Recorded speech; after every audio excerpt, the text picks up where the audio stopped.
Namichi kun humnan qaba, aangoon qaba jedhee daangaa nama ammaasii namaatti dhagaa sararataa jira. Daangichi lafichi kan nama biraati. Namichi reebamaa jiru kun immoo ergamtuusaa yookaan gaardii isaati. Waan inni ajaje hunduma godha. Abbaan maasii isa kana kunoo dhufaa jira. Daangaa isaa fi lafa isaa saamamaa jirus argaa jira. Nambode jecha lafanni sararates dhagaa fuudhee daddarbachuutti ka'e. Maal gochuuf dhagaa kana darbattu? Maasiin kun kana booda kan kooti. Deemi gatii irraan qabdu dheeni. Abbaan maasiis kan kooti nan du'a nan wareegama malee maasii koon fudhattu jedhee hin falmate. Hin dide deemuu fi dide na ajjeesi maasii koo irratti jedhe. Innis sin ajjeesa sin qala yoo sin qaliin baadhe jedhee itti falmate. Galaanaanis Waaqayyootti na laattaaree dhugaa koo ilaali jedhe. Namichi kunoo bilbiluu jalqabeera. Ati hojii kee beekta maallaqa amma feete siifan kaffala ajjeesi lubbuusaa keessaa baasi jedheeni. Inni ajjeesu kunis inni hojii kooti isa anaaf dhiisi gooftaa maallaqa qofaa sirnaan naaf kaffale jedhe. Namichi kun immoo akka mandara sanaatti yeroo hundumaa dhugaa wangeelaa labsuutiin beekama. Kunoo itti dhufani dhugaa sanatti himi.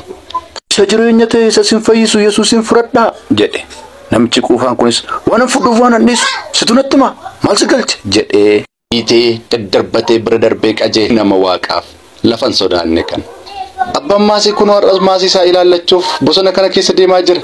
Inni maallaqaan itti bitame immoo bosona sana keessa dhaabbatee eegaa jira. Kunoo duukaa bu'aa jira inni garuu galagaleen agarre. Hin qabe hin ajjeese lafa namni hin agarrettis dhoksee darbatee fiigaa qajeele.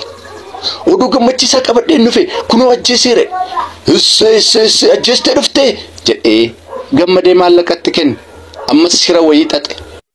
Nama dhugaa wangeelaa labsuu kana waan hin jaallanneef gara isaatti erge. Nama ajjeese fakkeessuuf jechas shira irratti xaxee hatattamaan shira xaxame kana raawwachuuf gara isaa dhufe.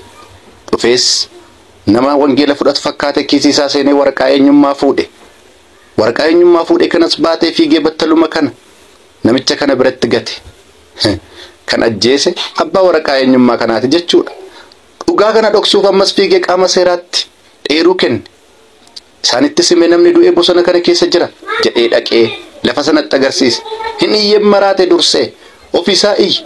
Waraqaa eenyummaa sanas qaamni seeraa dhaqee kunoo fuudhe ilaalaa jira. Namni ajjeese sun waan hin ariifatee kiisii isaa keessaa achitti gatee sokke fakkaata. Kunoo hin dhufe abbaan waraqaa eenyummaa isa kana. Waan isin jettan kun anaaf haaraadha. Ani waan hin beeku tokko iyyuu hin qabu. Situ ajjeese waraqaan kee akkamitti as dhufe ree jedhan. Namichi ergamtuun isaa yookaan gaardiin isaa kunis waan arge qaba. Gaafa inni ajjeese qali ani maallaqa guddaa siin kaffala. Gaafa inni jedhuuni dhokatee dhaggeeffataa ture. Waan dhaggeeffataa ture kanas qaama seeraaf dabarsee kenne itti hime. Isa kana kan ajjeese malee inni kun qulqulluudha. Oromoon dhugaan galgala galtii jedhame tiree dhugaan dhokatee namni awwaalamee sinafni kunoo dhumni jallootaa akka kanaa ta'a.